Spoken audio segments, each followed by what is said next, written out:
안녕하세요, 물묵상. 오늘은 사무엘상 14장 1절부터 23절 말씀 보도록 하겠습니다. 네, 이번에는 이제 요나단이 등장합니다. 사실 요나단이 이 전체 이야기의 가장 아름다운 영웅인데요. 이때부터는 이제 사울의 쇠락과 동시에 요나단이 어떤 존재인지 드러납니다. 사실 요나단 스토리를 끝까지 보면 되게 슬픈데, 그래도 오늘 장면 보면은 요나단이 얼마나 큰 믿음을 가지고 있는지 볼 수 있습니다. 내용 볼게요.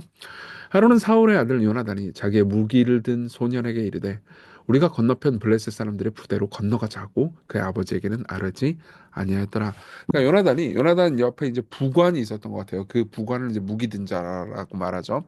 그 직전에 보면 요나단하고 사울만 칼이 있었고, 그러니까 이제 쇠칼이 있었고 나머지는 쇠칼이 없었다라는 이야기가 나오는데 이제 무기를 가지고 있는 거죠, 요나단은. 근데 이제 그 상황에서 부관한테 야, 우리 가서 싸우자, 블레셋 사람들이랑, 이런 거죠. 근데 그 과정 중에 사울한테는 이야기를 안 했어요. 아버지한테는. 왜 안 했느냐? 2, 3절에 배경이 나옵니다.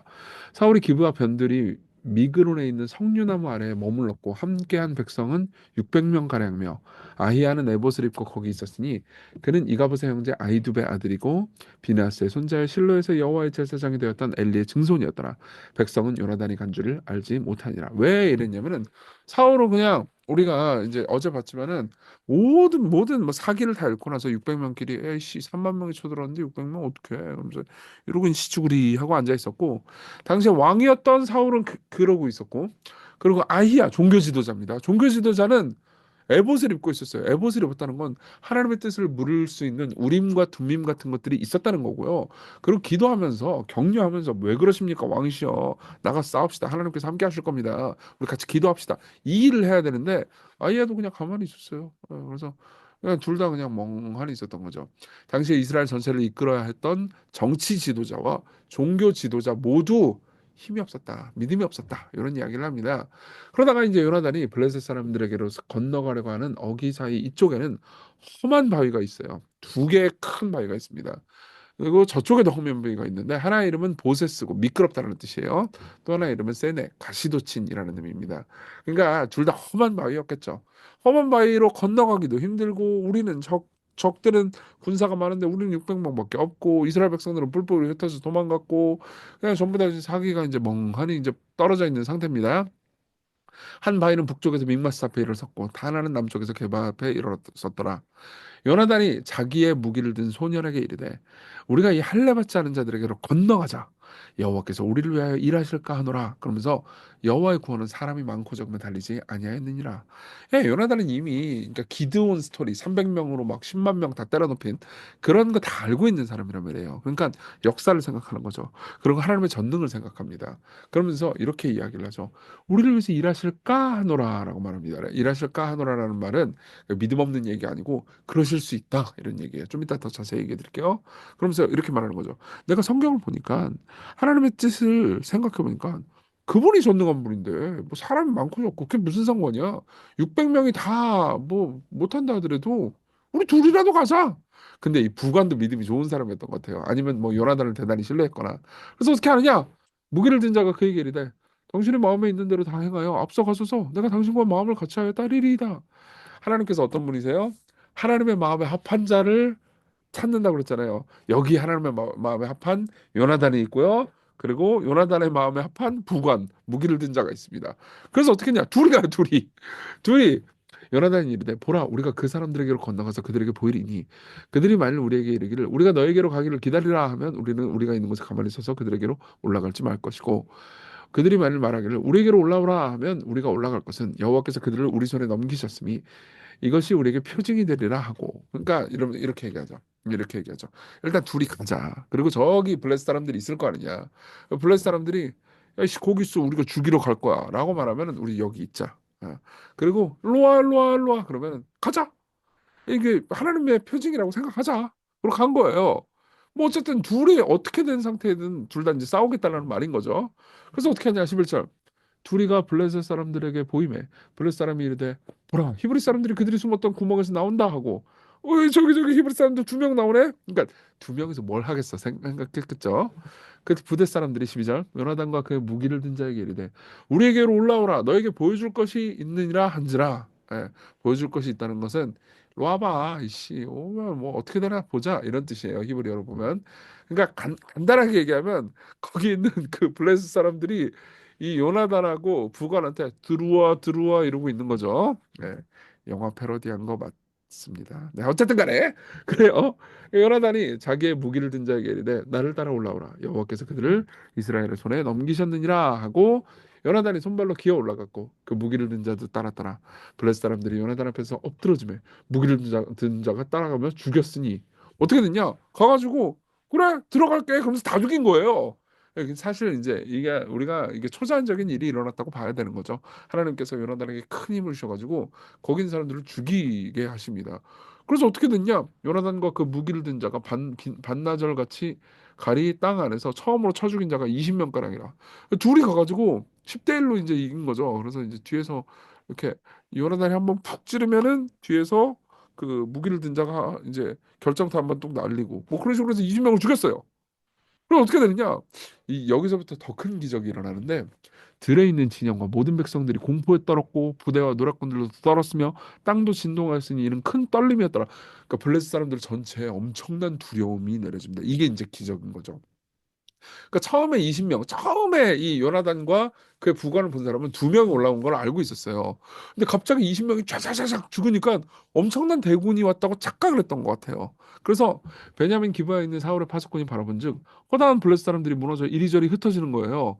그래서 저기 멀리서 보니까는 뭐야? 왜 쟤네들끼리 막 쥐들끼리 치고받고 해? 예, 블레셋 사람들이 막 정신이 없는 걸 보는 거죠.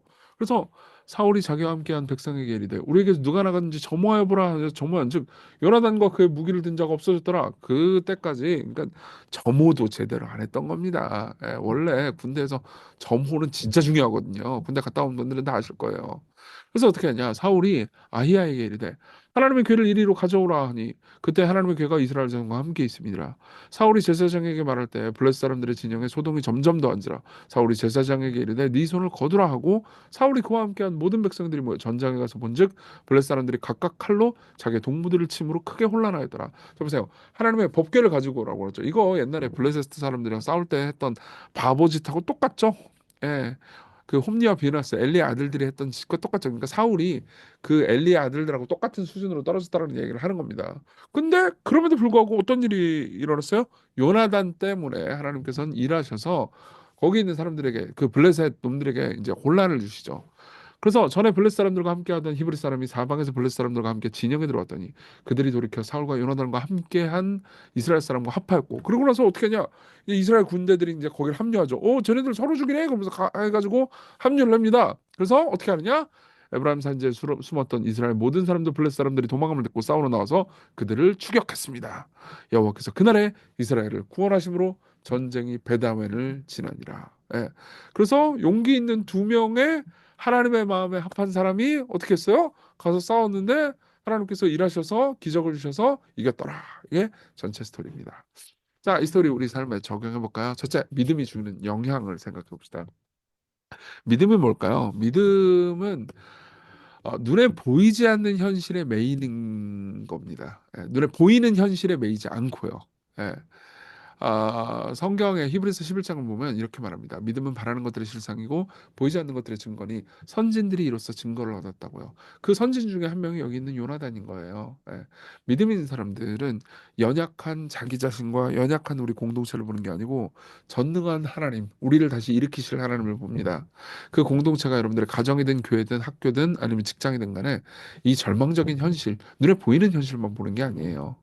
오히려 죄 많은 자기와 공동체가 아닌 순결하시고 완벽하신 예수 그리스도를 보면서요 소망을 가집니다. 그러니까 믿음은 항상 소망하고 연결돼 있어요. 여러분들이 절망하고 있잖아요. 그럼 안 믿는 거예요. 예. 여러분들 오늘 출근할 때 절망하고 계시다면 또 하루를 시작할 때 여러분들 마음 가운데 답답한 게 있다면 믿음을 달라고 하십시오. 예. 그런 사람들이 어떻게 됐죠? 저 요나단 때문에 결국은 이스라엘 백성 전체가 승리했잖아요. 그렇죠? 그런 것처럼 믿음이 있는 요나단 한 사람은 공동체를 격려하고 세우죠. 예. 요나단이 여기 제가 잘못 썼네요. 사울이 좌절한 이스라엘을 다시 이렇게 세웠다고 잘못 썼는데 사울 말고요. 사울은 좌절했고 사울은 믿음이 없었어요. 요나단이 다시 이렇게 세웠죠. 그래서 하나님 신뢰하는 사람이 가지고 있는 소망은 공동체를 구원해 줍니다. 그래서 리처드 플랩스는 이렇게 얘기해줘요. 사울이랑 요나단 둘만 철칼을 가지고 있었거든요. 근데 사울은 칼을 집에 꽂아두고 있는 동안 요나단은 믿음으로 자신의 칼을 주님께 드렸다. 이렇게 얘기합니다. 예, 되게 멋있죠. 여러분들도 오늘 삶 같이 한번 생각해 봤으면 좋겠어요. 지금 눈에 보이는 걸로 모든 걸 판단하지 마십시오. 오히려 기도하면서 하나님께서 일하실 것을 기대하면서 여러분들의 절망적으로 보이는 가정, 학교, 회사, 교회, 공동체를 위해서 기도하십시오. 두 번째, 주권 묵상하는 겁니다. 이 23절에 보면요. 여호와께서 그날에 이스라엘을 구원하심으로 이렇게 결론을 냅니다. 그러니까 요나단이 구원했다고 말하지 않죠. 물론 하나님께서 기적을 이루셨기 때문에 했던 거죠. 근데 그걸 사용하신 건 또 요나단이죠. 그렇죠. 근데 요나단이 뭐라고 말해요? 요나단이 이렇게 얘기합니다. 여호와께서 우리를 위하여 일하실까 하노라. 이 말은 무슨 말이냐면 믿음이 없어가지고 일하실 수도 있고 안 하실 수도 있고 이런 의미가 아니에요. 오히려 하나님은 반드시 우리를 구원해야 한다. 이게 아니고 하나님 하실 수 있으며 이렇게 그렇게 하시기를 기뻐하실지도 모른다라는 겸손한 고백이죠. 예. 주께서 허락하시면 우리를 이길게 하실 겁니다. 이거는 주권이 하나님께 있음을 인정하는 믿음을 가르치죠. 실제로 다니엘에 보면요. 다니엘의 세 친구가 이 나를 섬겨라라고 말하는 당시의 느부갓네살 왕 앞에서 이렇게 말합니다. 하나님께서 우리를 풀무불에서 구원해 주실 겁니다. 근데 그렇게 하나님께서 하지 아니하실지라도 왕이여 우리가 왕의 신들을 섬기지도 않냐고 왕이 세우신 금신상에게 절하지도 아니할 줄을 아옵소서 이렇게 이야기를 합니다. 뭘 의미하죠? 하나님께 주권이 있습니다. 하나님께서 내가 원하는 대로 조종되는 분이 아닙니다. 그분에게 자유가 있으십니다. 그렇지만 나는 구합니다. 하나님께서 나를 구해 주실 것을. 여러분 오늘도 이 기도를 하십시오. 예. 그분의 주권과 자유를 인정하면서 그럼에도 불구하고 하나님 우리를 돌보아 주십시오. 우리는 이 눈으로 보이는 세상만 보는 게 아니고 그 세상 넘어 영광스러운 하나님 창조주를 봅니다. 이렇게 고백하는 거죠. 네. 자, 우리 같이 기도해요. 눈에 보이는 대로 살지 않고 눈에 보이지 않는 하나님 바라보게 해주시고 무엇보다 예수 그리스도께서 그렇게 하셨잖아요. 그렇죠? 예수 그리스도께서는 그 앞에 있는 기쁨을 위해서 십자가를 참으셨습니다. 하나님을 보고 계셨어요. 우리 가장 위대한 믿음의 구주, 믿음의 주인, 믿음의 파이오니어 그분을 보면서 하나님께서 주권을 가지고 계시고 그래서 우리의 삶에서 가장 어려운 것들을 해결해달라고 한편으로 기도하면서 그리 아니하실지라도 하나님 신실히 따를 수 있게 해달라고 그리고 더 좋은 것 주실 것을 믿게 해달라고 같이 우리 기도하겠습니다.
기도하겠습니다. 은혜로우신 하나님, 오늘 눈에 보이는 현실, 절망적인 상황만 보는 게 아니고 믿음으로 그 너머의 소망을 바라보게 하소서.